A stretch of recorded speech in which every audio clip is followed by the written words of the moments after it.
Temu rakyat atau sebetulnya ada makna lain di balik itu?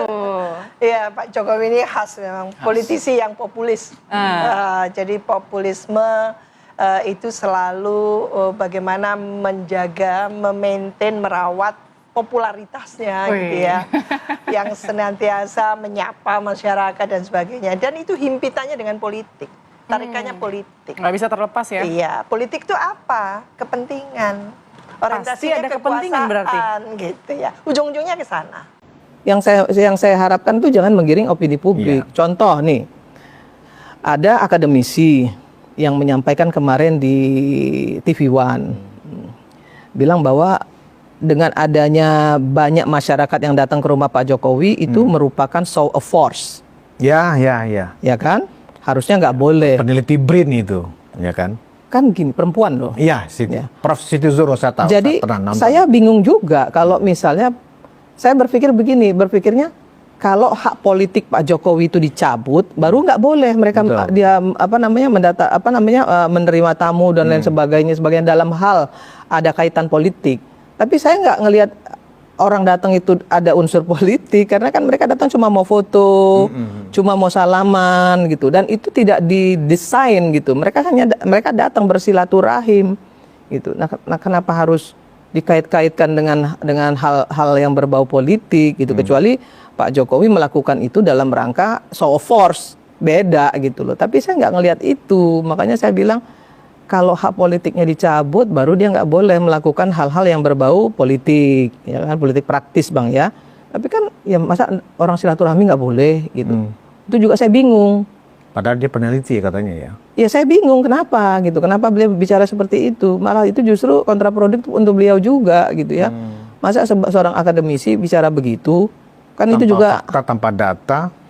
Iya, saya tuh ada ya salah satu sahabat saya gitu dari daerah gitu datang ke sana untuk bersalaman gitu. Ikut Adrian itu ya? Iya, saya tanya kenapa? Ya enggak, memang seneng aja gitu.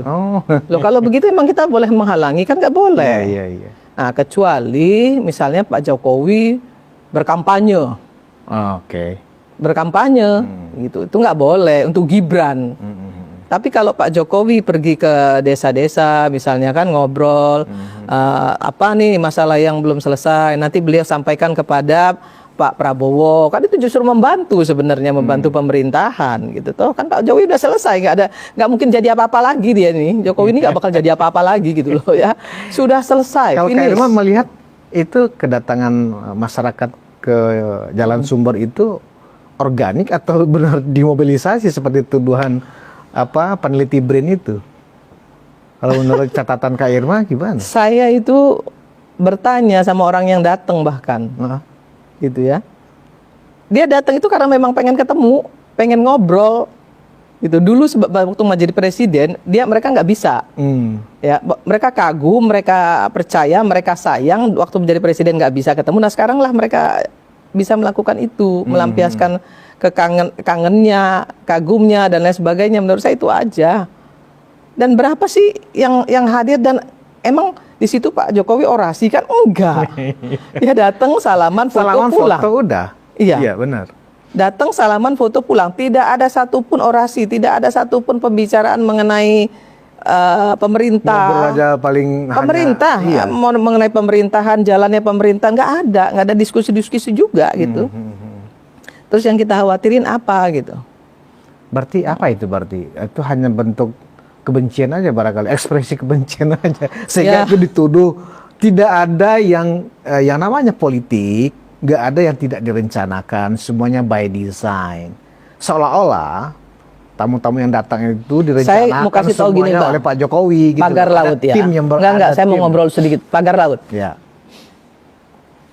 Pak Trenggono itu menterinya siapa sih waktu di Jokowi? Menterinya Pak Jokowi? Iya, yang endorse siapa? PAN. Nah, PAN kan? Dan wakil ketua umum PAN kan? Nah, kenapa Pak Jokowi yang dituduh bahwa itu orangnya Pak Jokowi? Enggak dong, orang partai politik loh. Orang berarti orang di mana siapa yang mengendorse dia? Bahlil yang mengendorse misalnya Golkar, misal nih ya. Berarti kan orang Golkar dia, bukan orangnya Prabowo. Meskipun ketika dia jadi menterinya Pak Prabowo, berarti dia adalah pembantunya Pak Prabowo yang di-endorse oleh partai politik gitu loh. Itu yang saya ingin sampaikan sama kita semua. Makanya saya kemarin menyinggung partai politik. Gitu ya, bahwa partai politik hari ini betul-betul harus bertanggung jawab juga atas endorsement mereka terhadap ke kabinet. Gitu, nggak bisa juga semuanya disalahkan ke Pak Prabowo. Kenapa? Presidensial kita ini kan banci. Setengah presidensial, setengah parlementer. Ya. Ya toh? Jadi presiden masih tergantung ke parlemen, parlemen juga tergantung kepada partai politik. Karena kan isi parlemen semuanya partai politik. Ya. Nah, yang begini-begini masyarakat kan belum paham, Bang. Jadi ya kita yang paham ini harus menyampaikan kepada publik. Nah, saya salah satu anggota DPR, wakil rakyat yang selalu ingin meluruskan kepada masyarakat supaya masyarakat paham. Ini loh masalahnya. Oh, ini loh. Bukan pembelaan tanpa dasar, tanpa fakta, enggak juga. Kalau memang salah, Mulyono, ya tangkap aja. Nah iya kan, kalau punya bukti, kenapa enggak? Kan harus ada pertanggungjawaban juga. Iya, iya. Gitu loh, nggak ada masalah. Tapi kan harus by data. Iya, iya. Jangan by narasi, gitu loh. Jadi selama ini mereka kebanyakan by narasi menurut Kak Irma. Ya sampai hari ini kan kita belum lihat datanya.